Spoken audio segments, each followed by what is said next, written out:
자, 마이클 리 선생님과 이충근 박사님 모시고 긴급 인터뷰 한번 해보겠습니다. 네, 안녕하십니까. 네. 최근에 마이클 리 선생님께서 북한 이제 금년 아니면 내년에 무너진다 그러셔가지고 베나 TV에서 뭐 한 7만 9천 명이 봤습니다. 그래서 그 근거 뭐 조금 더 들려주실 만한 얘기가 있는지, 그게 감으로 하신 얘기는 아니지 않습니까?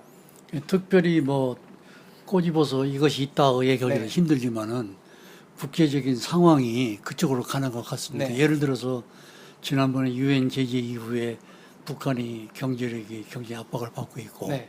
그것은 우리가 그 표면적인 얘기지만은 그 최근에 와서 갑자기 미국 대통령이나 심지어는 CIA 국장, 전직 한미연합사령부 사령관 그 샤프 대장 이런 분이 갑자기 북한 종말을 임박했다고 자꾸 찾아 언급하거든요. 네. 그렇다면은 뭐가 반드시 징후가 있지 않겠느냐, 우리가 모르는 그런 데서 심령이 오죠. 얼마 전에 선제 공격이 아니라 선제 선언이다 이런 말씀하셨습니다. 그래서 이건 무슨 얘기입니까? 그러니까 지금 많은 사람들이 전 세계적으로 특히 한국을 중심해서 북한이 종말이 임박했다는 말이 지금 나오고 있잖아요. 그럼 북한이 종말이 임박한다는 것은 남북 통일을 연상하게 되는데, 우리가 노상 얘기할 때 선제 공격, 선제 공격이라는 말을 써요. 그렇지만은 선제 공격보다도 우리가 먼저 해야 할 일이 있다고 생각하는데, 통일에 대한 의지는 남한 전유물이 아닙니다. 북한 인민도 다 똑같이 통일에 대한 열망을 가질 수 있는 분위기가 조성돼야 되는데, 그걸 하기 위해서 남한에서 먼저 남한의 통일 이후에 한반도 정책을 어떻게 하겠다는 것을 미리 공표를 하는 거예요. 네. 그 공표를 하면은 북한의 인민이나 모든 당이나 군 실세들이 그걸 듣고 통일에 대한 열망을 더 갖게 됩니다. 예를 들어서 통일이 되면은 무조건 우리 통일한다 그러면은 통일되면 우리가 뭐 어떻게 힘들어 살 거야, 어떻게 할 거야, 이런 걱정들 많이 하겠지만은 확실한 근거를 제시하는 거예요. 첫째, 농지개혁하겠다. 식량 문제 해결했다. 남한의 잉여 농산물이 400만 톤인데 북한의 절대 부정량이 400만 톤이 딱 들어맞거든. 네. 이런 것도 우리가 해결해 주마. 그리고 북한의 경제 건설 프로그램, 뭐 도로, 항만, 주택 한 가지 건설하겠다.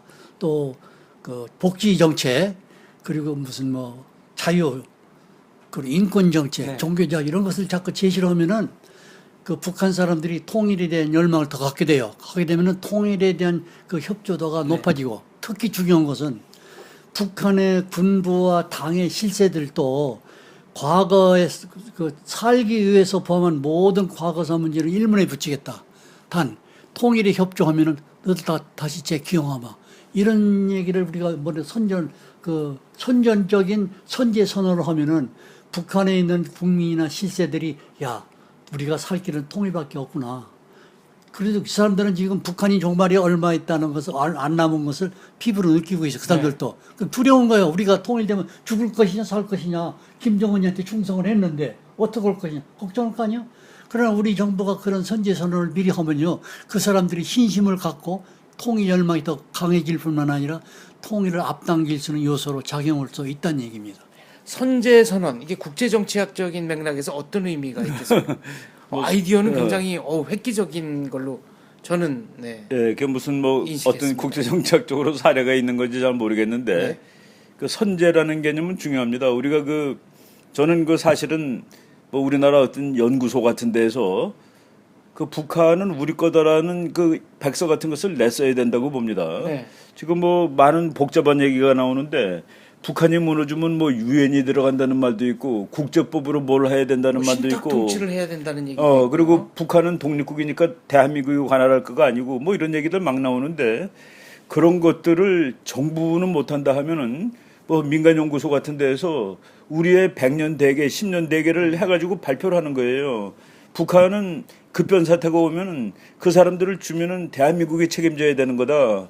그리고 그 이유가 뭐다는 것을 역사적으로, 법적으로, 정치적으로 다 해가지고 보고서 내가지고 영어로, 일어로, 중국어로 번역해서 세계로 뿌려야 되는 거거든요. 그걸 미리 했어야 되는데 그게 이제 바로 선제입니다. 그러면은 우리가 국제법적으로 저 섬이 누구 거냐 그러는데 선정권을 갖는 나라 거로 돼 네. 있거든요. 먼저 그런 발견하고 식으로 선언하는 거죠. 지금 요새 이상한 얘기 나오는 게 북한이 우리 거가 아닌 거라는 그런 얘기가 횡행하고 있고 네. 그 뭐 중국이 들어오는 거나 한국이 북한 들어가거나 똑같고 심지어는 유엔이 들어가는 것도 한국이 북한 가는 거는 같은 뭐 이런 식으로 소리가 나오는데 그거는 잘못된 거고 그거는 뭐 우리가 이 선전을 이 미리 선점하는 거죠. 선점. 국제정세에서 영토 선점하듯이 북한에 대해서 선제 선언을 하고서 우리가 스스로 통일의 정당성을 우리가 스스로 확보를 해야 된다고 저는 봅니다. 네. 북한 주민들에 대한 홍보전이라는 면에서도 꽤 중요한 그렇죠. 작업 그러니까 같습니다. 내가 늘 그 강조하는 게 이것입니다. 우리나라 과거 70여 년간 대북 전략은 분단 관리 전략을 했습니다. 예? 분단 관리 전략을 계속한다면은 우리 통일의 의지가 없다는 얘기거든요. 그래서 나는 통일이라는 말 자체도 그 법리상 모순이 있다고 봐요. 왜냐하면은 대한민국은 헌법 3조에 의해서 북한 땅은 대한민국 땅이고 북한 인민도 대한민국 국민인데 한반도에는 대한민국이라는 나라가 하나밖에 존재하지 않습니다. 네. 법리적으로. 유일한 합법 정부. 그리고 그런데 북한을 정부로 취급하기 때문에 네. 분단 관리 전략을 했는데 그거 하면 안 돼요. 그래서 우리가 통일이라는 말 자체도 모순이 있고 회복 김일성 일가에 의해서 우리 국민과 국토가 이렇게 시달림을 받고 있는데 그것을 정리하기 위해서 그 김일성, 김정일, 김정은 일가를 타도하든지 몰아내든지 그런 전략으로 했어야지 우리나라 과거 정부가 그런 공작을 한 번도 한 건이 없거든요.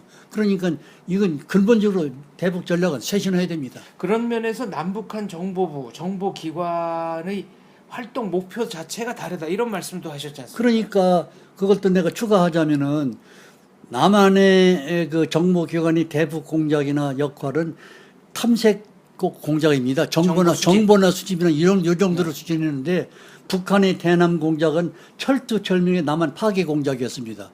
요 차이가 있습니다. 네. 이것도 우리가 정부나 정보기관은 다시 한번 생각해볼 이유가 있는 거예요. 북한은 대한민국 파괴 공작을 계속하고 있는데 우리는 그 차원의 공작은 안 하고 있습니다. 그렇죠. 그 북한에서 이제 탈출하신 그 김덕홍이라는 그 김일성 대학의 간부로 계시던 분이 바로 네. 김덕홍 네. 황정엽 선생하고 같이 내려온 온 네. 사람인데 황정엽 선생 거기 이제 김일성 대학 총장도 했죠. 그분이 그 최근에 회고록을 썼는데 거기에 그 김일성, 김정은이가 직접 했던 김정일이 직접 했던 말들 나오는데 그 72년에 남북 대화 맨 처음에 시작한 다음에 그때도 사실은 북한이 더 잘 살았습니다. 근데 서울에 와 보니까 북한 그 간부들이 뭐 불빛 번쩍번쩍하고 이러는 것을 보고 김일성이가 뭐라고 지시를 내렸냐 하면은 그 남한이 잘 살아 같아 보이지만은 그거 하나도 걱정할 필요 없다. 우리가 전쟁을 잘 준비하고 있다가 네. 언젠가 그것을 다 우리가 가져오면 되는 거다. 뺏으면 되는 거다. 약을 하면 된다. 네. 그러고서 거기 또 무슨 말이 붙어 있냐면은 남한이 통일되기 전까지 남북 간의 평화라는 것은 있을 수가 없다는 사실을 네. 추호도 잊으면 안 된다.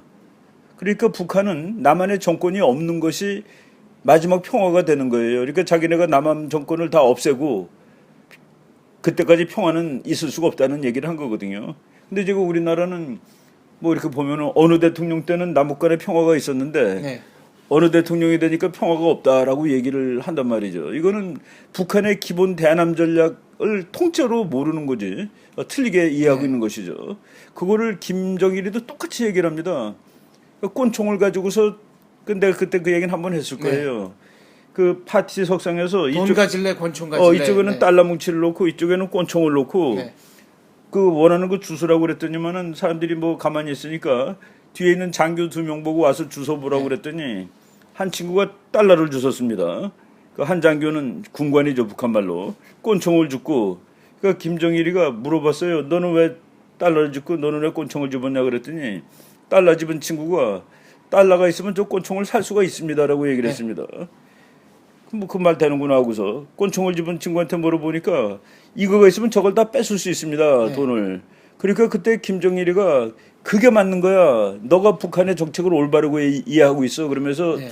그 꼰총을 집은 사람한테 총과 돈을 선물로 준 거예요. 그러니까 달러를 집으면은 권총을 얻을 수 있어도 권총 산값만큼 달러가 나가지만 권총을 가졌으면은 두 개 다. 권총도 갖고 달러도 갖고 뭐 이럴 수 있다. 그러면서 이런 뭐 그걸 떠나서 뭐 이게 그 도둑의 사고 방식인데 네. 그거를 도둑이라고만 보면 안 되는 거가 나라들이 옛날에 그랬습니다. 제국이라는 건 가서 남의 거 뺏는 거거든요. 지가 만드는 게 아니라 지금도 그게 남아 있다는 게 말이 안 되지만은 어쨌든 그렇게 생각하는데 우리는 어떻게 했습니까? 북한이 우리 동생이니까 가난하니까 우리 민족이니까. 그래갖고 돈 줬어요. 이 돈 가지고 그 나쁜 짓 하지 말고 나 먹고 살고 나중에 뭐 돈 벌 준비하라고. 네. 근데 북한은 그 돈 가지고서 권총을 산 거나 마찬가지죠. 돈도 안 갚습니다. 그렇죠. 갚을 날짜 지났는데. 지금 권총 샀는데 지금 제가 이제 가까이 학생들한테 비유하는 거가 총알만 사면 이제 끝이에요. 네. 총알만 사면 끝인데 지금 우리가 총알까지 사게 해줄 수는 없다 그래서 이제 다 끊어놓은 것이죠. 지금 뭐 개성공단마저 끄는 거가 바로 지금 그런 상황이 지속되고 있는 겁니다. 지금 비유적으로 말씀하신 게 이제 북한 핵 문제인데요. 이 권총. 북한 핵에 대해서도 꼭 좀 하고 싶은 말씀이 있으시다고 들었습니다. 그래서 그 지금 세상에서 특히 우리나라에서 이제 우리 당사국이니까 네. 북핵 폐기해라, 북핵 폐기해라, 유도탄 쏘지 마라 이렇게 하는데 전 세계에서 한국을 비웃습니다. 북핵은 북한이 개발한 거 아니에요. 누가 개발한 거예요? 남한이 개발했습니다. 개발비를 우리가 댔기 다 때문에 돈 내줬죠. 네. 우리나라 역대 정부 김영삼, 김대중, 노무현, 이명박 4대 정부 시절에 북한에 바친 돈이 8조 8,184억 원을 줬습니다. 그 돈이 미국 의회 조사국에 의하면 전액이 핵 개발에 써였다는 겁니다. 그리고 내가 누누이 강연에서도 얘기했지만은 금강산 사업이나 개성공단에서 벌어들인 돈이 전부 39호시를 거쳐서 북한의 핵 개발에 사용됐는데 이걸 하지 말라고 누누이 얘기해서도 말 안 들었거든요. 네. 그래서 결론적으로 말하면 북한의 핵 개발을 남한이 돈을 내줘서 개발한 게 됩니다. 이것이 우리가 국민이 생각하는 모순이고 새롭게 생각해야 되는 그런 각입니다. 그런데 그게 미 의회 조사국에 그 보고 나와 네, 있습니다. 보고서에 이렇게 나와 있는 거군요. 또 한 가지 내가 추가하고 싶은 얘기는 이건 최근의 얘기인데 지난달 초에 내가 일본에 갔다 왔습니다. 네. 일본에서 북한 학자들을 몇 사람 만나서 얘기하는데 아주 충격적인 얘기를 들었어요. 그게 뭐냐? 중국에 있는 핵 전문가들이 북한에 갔다 왔답니다. 네. 갔다 왔는데 그 사람들이 충격을 받고 중국에 가서 굉장히 떨고 있다는 거예요. 왜 그러냐? 그러니까 북한의 핵 개발은 IAEA 간섭을 받지 않고 독자적으로 숨어서 하고 있는데 네. 가서 보니까 북한 사람들의 핵을 관리하는데 핵 안전 관리 수준이 원시 수준이랍니다. 그러면 방사능 누출 사고나 그러니까 이런, 바로 그 네. 점인데 그러면서 만약에 누군가의 실수로 그 백두산 일대 핵 시설에서 방사능이 누출이 된다고 하면은 그 소련의 체르노빌 참사의 몇 배에 달하는 재앙이 한반도에 전체하고 중국 일대에 그게 번진다는데 지금 중국은 은연중에 그 문제 가지고 떨고 있답니다. 지금 최근의 사실이에요. 남한사에서는 무사태평입니다. 지금 전혀 거기에 대해서 걱정하는 사람도 없고 관심을 갖는 사람도 없습니다. 우리나라가 북핵 그 정책이나 접근 방법은요 지금까지 식으로서는 안 됩니다. 어떻게 해야 돼요? 근본적으로 제거를 해야 됩니다. 근본적인 제거가 있어야 된다. 근본적인 제거가 있어야 돼요. 왜 그러니 네. 우리가 북한의 핵시설 공격한다니까 뭐 비행기로 가서 폭탄을 퍼붓는다. 대포로나 유도탄 쏴가지고 부신다. 그렇게 생각하는데 네. 그건 잘못 생각해요. 그렇게 못합니다. 그렇게 하게 되면요. 방사능 누출되면 안 돼요. 네. 내가 한 10여 년 전에 이런 얘기를 했습니다. 영변에 있는 핵시설에서 방사능이 노출이 되면은 서귀포에 있는 사람이 하루에 엑스레이로 300번 찍는 것 같은 피해를 본다 그랬거든요. 그런데 백두산에 있는 것은 그 규모가 큰데 그 엄청난 재앙이 한반도에 번지는 네. 거예요. 그래서 우리가 그 전직 8군 한미연합사령부 사령관이었던 샤프 대장이 2010년도에 떠나면서 네. 기자들에게 이런 얘기를 했습니다. 2009년도에 미국은 북한의 핵을 안전 처리할 수 있는 특수부대가 창설이 됐다. 그 부대는 2010년도부터 계속 한미연합훈련에 참가하고 있다 이런 얘기를 했어요. 네. 그래서 이런 부대가 이미 존재하고 있는데 한국은 기술이 없습니다. 그거 미국만 유일하게 가지고 네. 있어요. 그래서 중국 학자가 한 얘기가 또 재밌는 얘기가 있어요. 만약에 북한의 그 핵 시설의 안전 관리를 가서 다시 시정할 수 있는 기술이 중국에는 없답니다. 그걸 할 수 있는 나라 오직 지구상에 미국밖에 없다는 거예요. 그래서 북한이 우리가 전쟁이 나서 핵을 쓴다든지 아니면 뭐 방사능이 뭐 노출돼 그때까지 기다리지 말고 전쟁이 나기 이전이라도 우리 정부는 특수한 전략이나 정책을 세워서 핵을 안전하게 포위할 수 있는 한미 공조 전략을 실시해야 되는 때가 아니겠는가. 왜냐하면 북한 종말이 임박했다 말만 하지 말고 이런 것도 좀 생각해 볼 때가 됐어요. 북한이 핵무기로 대한민국을 협박하는 것만 생각했는데 예. 자기들이 실수를 해가지고 관리 소홀로 방사능 누출이 된다. 이것도 맞아요. 어마어마한 그렇죠. 재앙이네요. 그렇죠. 그 월트 샤프 대장이 네. 한번 그 우리 이제 봄마다 미군하고 한국하고 그 연합 훈련을 하는데 그때 기자들을 불러놓고 한 얘기 바로 지금 마이클 리 선생님이 한 얘기랑 똑같습니다. 지금 미국은 북한이 급변 사태가 나면은 반드시 개입한다. 개입하는 이유는 북한의 그 핵이 네. 급변 사태 때 통제 불능 상태가 되는 건 미국이 도무지 허락할 수가 없다. 네. 그리고 미국은 그 핵을 제거하는 그 전담 부대를 만들어서 갖고 있고 그 부대가 지금 와서 훈련하고 있다는 네. 얘기까지 같이 했습니다. 이제 그게 바로 미국은 개입하고 한국도 따라 들어가야 되는 것이죠, 사실은. 그리고 지금 그 미국만이 그 기술을 갖고 있는 게 뭐냐면은 소련이 붕괴된 다음에 핵을 해체하는데 소련이 그걸 못하는 거예요, 해체를. 그래서 소련 핵폭탄을 미국이 해체했다는 거로 그 책들에 나와 네. 있습니다. 그런 얘기가.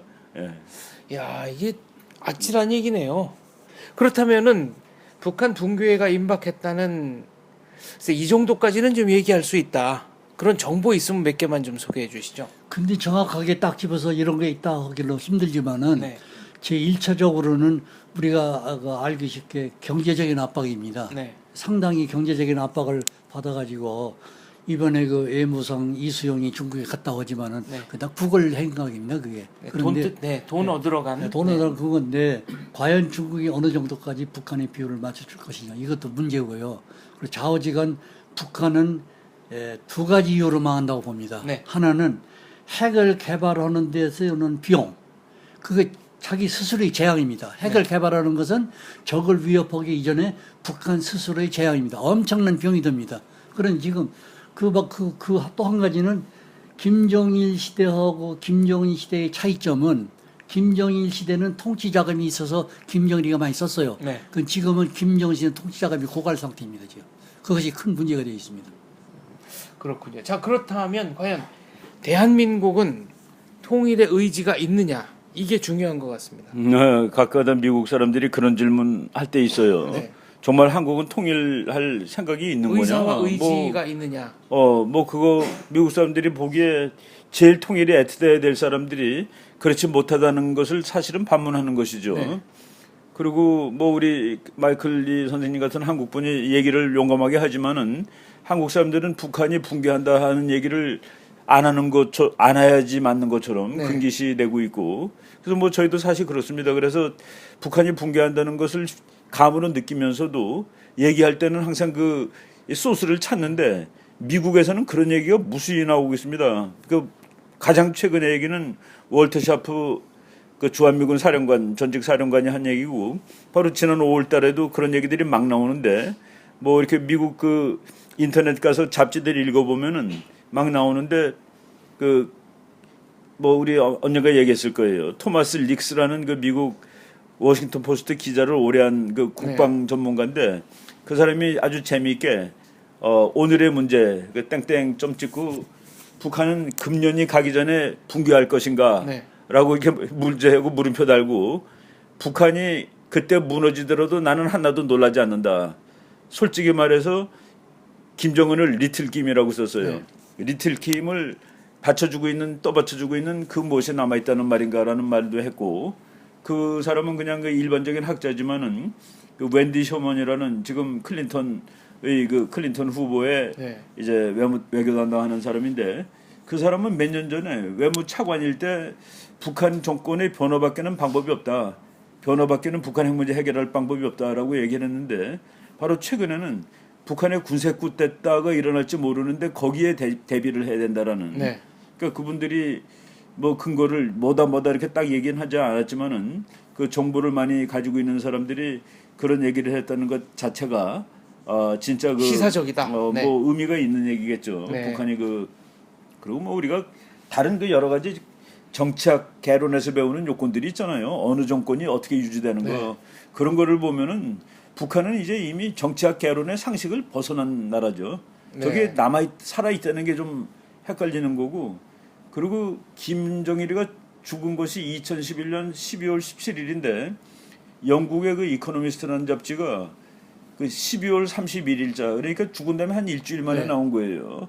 거기에 이제 김정은이 사진을 크게 그려놓고 거기다 뭐라고 이렇게 특집을 썼냐면은 이 김 씨에 대해서 이야기할 필요가 있다라고 이렇게 큰 글자로 돼 있고 그 속에 본문 보면은 저 사람이 있는 한 저 사람이 영원히 살면 안 되고 있는 한 동북아시아 안보는 물론이거니와 우리가 잊고 있는 모르고 있는 북한의 수천만 주민 이 사람들이 고통이 해소되지 않는다. 이걸 위해서라도 우리는 빨리 저 사람을 갈아치우는 데 대해서 이야기해야 된다라는 그게 벌써 오래된 얘기죠. 근데 그게 우리나라에서는 오히려 금기시가 돼 있었던 거예요. 몇 년 동안. 오히려 대화하려고 그러고 살려주려고 뭐 그런 느낌에. 네. 근데 지금 뭐 지난 1월 달 핵실험하고 2월 달에 미사일 발사 실험하고 이번에 뭐 4번이나 무수단 다 엉망되고 그런 걸 보고서 이제 전체적인 분위기가 뭐 이 사람하고 얘기 대상도 아니고 그냥 네. 뭐 가만 놔둘 대상도 아니구나는 그 분위기가 좀 넓어지는 것 같습니다. 자, 국제사회는 북한 적어도 붕괴 내지는 김씨 왕조 교체로 가닥을 잡아가는 것 같은데 대한민국은 통일에 대한 의지가 있다고 생각하십니까? 그런데 그 통일에 대한 의지가 있다 없다는 것은 그 의지는요 국가 지도자에게 그 질문해야 할 질문입니다. 네. 그런데 그것이 우리가 있다 없다 단언하기는 힘들지만은 객관적으로 그게 미약하다는 것이 공통적인 의견입니다. 지금. 국제사회의 공통적인 네, 의견. 미약하다. 네. 그래서 최근에 이런 일이 있어요. 미국의 오바마 대통령이 이런 말을 했습니다. 미국은 북한을 무력에 의해서 할 준비가 돼 있느냐. 그런데 안 떼고 준비가 돼 있지만은 주변국이 피해를 상당히 걱정하고 있다. 주변국이 남한을 얘기하는 거거든요. 그래서 남한의 그 통일 의지가 약하다는 걸 간접적으로 시사한 겁니다. 이게. 자, 그렇다면은 대한민국이 됐든 국제사회가 됐든 뭔가 적극적인 행동에 나서야 할 필요가 아주 지금 좋은 걸 지적하셨는데 그래서 나는 그 선제 선언을 하는 것도 그 일환이지만은 우리는 가만히 그 북한이 시비를 걸면 그거 땜질하는 수준으로 우리가 대북 전략을 지금 했거든요. 네. 앞으로는 그거 하지 말아야 됩니다. 하지 말고 그럼 원점 타격하고 먼저 시비를 걸어서 아, 사건을 만들어 가지고 네. 그때 사건을 막 북한이 우리 보고 사과하라고 손을 막 흔들 때는 네. 우리가 사과하는 척하면서 그런 사건을 북한이 정신없이 차릴 틈도 없이 연발적으로 하게 되면요 통일이 가까워질 거로 생각합니다. 북한이 했던 대로 돌려줄 필요가 있다. 그렇죠. 그러니까 여태까지 했던 우리는 대로. 지금까지 당한 거 반대로 우리가 먼저 북한에 시비를 걸자. 그 시비도 걸되 한 번 정도가 아니라 연발적으로 북한이 정신을 못 차릴 정도로 네. 시비를 걸어야 됩니다. 그러면은 아마 통일이 가깝게 오지 않겠느냐 이렇게 생각을 합니다. 자, 마이클 리 선생님은 예. 북한을 뭐, 좀 귀찮게 하자. 그러니까 우리가 통일이라는 거가 뭐 그냥 우리가 감나무 밑에서 입 벌리고 있는다고 그게 저절로 떨어지진 않거든요. 네. 더군다나 통일이라는 게 뭐 그런 우화도 아니고 그래서 우리나라의 노력이 있어야 된다고 봅니다.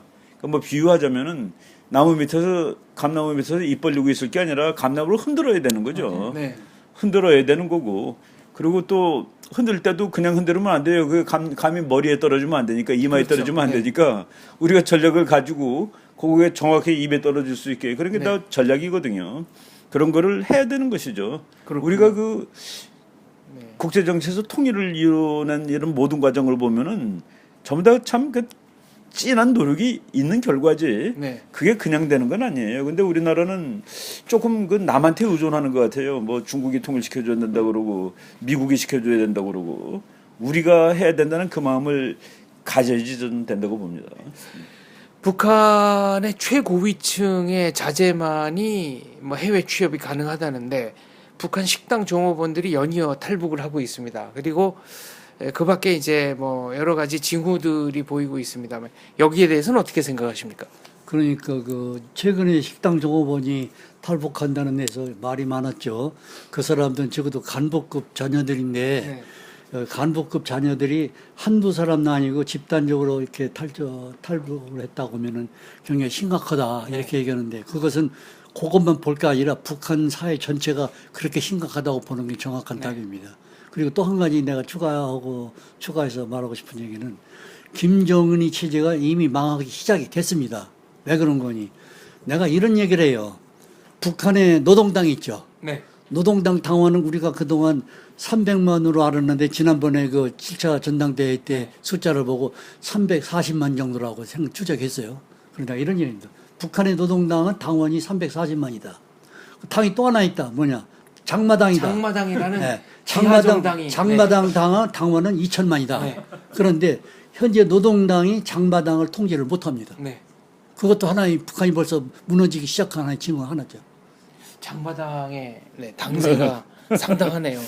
장마당 그 재밌는 거가 북한의 경제 중에 이제 그 국민들 먹고 살고 하는 경제가 민생 경제인데 그런 90년대를 지나면서 90%가 없어진 거로 봅니다. 네. 근데 북한 주민들이 그럼 90%가 굶어 죽어야 되는데 안 죽고 다 살고 있거든요. 네. 그게 이제 장마당 당원이 돼가지고 사는 것이죠. 네. 그러니까 그거는 장마당은 북한의 사회주의하고 완전히 이게 별개의 것입니다. 네. 그러니까 북한의 주민들은 정권이 있으나 없으나 사는데 네. 관계가 없는 생활이 된 거죠. 이게 언제까지 지속이 될 수 있느냐 이거죠. 저이 네. 그 비정상이. 그런 그렇군요. 의미에서 네. 이제 저게 언제까지 갈지 이제 네. 거의 끝이 다가온 거 아니냐는 그런 느낌을 받는 거죠. 삼국지에 보면은 적벽대전에 그 황계, 오나라 장수 황계를 활용한 고육계가 나옵니다. 그런데 정말로 뼈가 드러날 정도로 황계에게 매질을 했다고 하는데 그 핵심은 그러니까 조조군대 위나라 적군을 속이려면 먼저 아군들을 속이지 않으면 안 된다. 네. 그런 면에서 논평 좀 부탁드립니다. 그래서 그 남한 정부가 국민들에게 그 발표하는 분야가 제한되어 있습니다. 네. 정치, 경제, 사회, 문화 이런 네. 분야에서는 정부가 국민에게 알려야 되고 네. 국민은 알아야 할 권리가 있고 그 언론은 그 역할을 하고 그런데 절대로 정부가 국민에게 지금 말한 대로 적을 속이기 위해서는 아군을 먼저 속여라. 네. 그런 차원에서 정부가 발표를 할 수 없고 국민에게 알려서는 안 되는 분야가 네 군데가 있습니다. 네. 외교, 안보, 국방, 통일정책. 네. 그래서 이런 데서는 정부가 어떤 전략을 가지고 있는지 작전 계획을 가지고 있는지 우리가 모르지만은 우리가 희망하기는 대한민국 정부가 뭔가 우리 모르는 사이에 잠도 안 자고 그걸 준비하고 있지 않겠느냐 이렇게 희망을 가져봅니다. 그렇게 희망을 가지실 만한 징후가 몇 개 있더라. 예. 네. 네, 지금까지 삼국지 얘기였습니다. 삼국지 얘기 어떻게 들으셨습니까? 아니 그거 뭐 이제 지금 아주 올바른 말씀하셨는데 네. 우리나라 사람들이 통일 문제 뭐 이런 걸 자꾸 여론조사를 해요. 네. 통일 외교 안보 이런 거는 사실은 그 여론조사하는 게 아닙니다. 여론조사의 특히 이제 대상이 안보 문제 아니다. 이런 거는 네. 안보 문제는 군사 전쟁 이런 건데 여론조사하면 다 평화로 나오죠. 그렇죠. 그렇지만 비스마르크가 뭐라고 그랬? 비스마르크가 철혈 이 시대의 문제를 또 통일이라는 그 중요한 문제는 대화나 다수결이나 이게 아니라 철혈이라고 그랬고 네. 그리고 그 사람은 뭐 그러면 민주주의자가 아니라 그러니까 그런 말 했다 할 수 있다 하더라도 처칠이 한 말이 아주 우리한테 귀감을 주는데 네. 국민 여러분들한테 내가 피와 땀과 눈물밖에 요구할 수가 없기 때문에 참 네. 미안하다. 피와 땀과 눈물이라는 거는 바로 외교 안보 정책을 하기 네. 위해서는 그거라는 겁니다. 근데 피와 땀과 눈물을 국민한테 물어보면은 다 안 하겠다고 그러는 네. 거죠. 그래서 저는 외교 정책, 안보 정책은 그 훌륭한 지도자가 전략이 있는 지도자들이 국민을 이끌어가야지 된다고 보는 겁니다. 다 동의를 어떻게 얻겠습니까? 그러면? 그렇습니다. 자, 마무리 질문인데요. 아까 그 북한의 정보기관은 불철주야 대한민국의 국가 전복을 위해서 총력을 기울였지만 대한민국의 국가 정보기관은 여러 가지 이유 때문에 정보 수집 차원에만 그 역할을 국한하고 있는 것 같다. 그 점이 안타깝다라고 말씀하셨는데 어떻게 하면은 이런 상황이 개선될 수 있겠습니까? 대한민국 정보기관이 나아가야 할 길 어떤 걸까요? 그러니까 내가 그런 민감한 얘기를 함부로 할 수가 없죠. 네. 그렇지만은 현재 우리나라 그 역대 정보기관, 현재는 국정원이죠. 국정원이 대북 전략이나 대북 정책이 어떻게 하고 있는지는 그 국가 비밀이니까 알 수가 없지만은 일단 우리가 눈에 띄는 것을 보면은 네. 너무나 그 북한에 비해서 소극적이다. 네. 북한은 적극적으로 남한 파괴 공작을 하고 있고 네. 남한은 북한 파괴 공작이 지금까지 눈에 띈 게 한 건도 없습니다. 그런 면에서 예. 우리도 눈에는 눈, 이에는 이. 네. 그렇게 하기로 너무 좀 뭐 직설적이지만은 네. 새로운 전략이 필요하겠습니다. 제가 함무라비 법전을 살짝 보니까 건축업자들이 집을 짓다가 그 집이 무너져가지고 건축주의 아들이 죽으면 건축업자의 아들을 대신 죽여야 된다는 이런 조항까지 야, 이거 있던데요. 무서운 예. 법문이더라고요. 예, 뭐 우리가 그 북한하고 통일하는 문제를 그냥 낭만적으로 네. 생각할 수는 없다는 그런 거겠죠. 알겠습니다. 네. 그뭐 간단하지 않고 네. 정말 그 피와 땀과 눈물이 네. 필요한 그런 영역이라고 생각합니다. 자, 단답형 질문 하나 드리면서 마무리하겠습니다. 단답형으로 대답해 주셔도 좋고 조금 더 길게 설명해 주셔도 좋겠는데요. 북한의 붕괴, 적어도 김정은의 실각, 암살 내지는 망명 얼마나 남았다고 예측하십니까? 글쎄요, 참 민감한 질문입니다. 네. 그런데 내가 개인적인 의견을 봐서는 1년 내지 1년 반 정도 1년 내지 1년 반이면 박근혜 대통령 임기 박근혜 중에 대통령 임기 안에 있으리라고 나는 확신을 합니다. 알겠습니다. 100% 확신을 나 스스로는 그렇습니다. 네, 개인적으로는 예, 100% 예, 확신하신다. 자, 이충근 박사님께 또 같은 질문 드리겠습니다. 그 어떤 옛날에 그 정치가가 저한테 질문했는데 네. 언제 통일되냐고. 그래서 노력하는 데 따라 달라진다고 저는 대답을 했습니다. 네. 우리가 노력하는 데 따라 달라지는데 우리가 열심히 노력하면은 상당히 짧은 기간 안에 네. 뭐 수년 이내에 된다라고 대답한 기억이 있는데 네. 뭐 수년 이내 그 얘기한 지가 한 1, 2년 됐으니까 역시 마이클리 선생님 의견에 뭐 비슷합니다. 동조를 거의. 하시는 예, 거군요. 예. 네. 두 분 참하시고 담수하실 시간을 제가 30분 뺐었는데요. 여기까지만 시간 뺏도록 하겠습니다. 말씀 감사합니다. 네, 감사합니다. 예.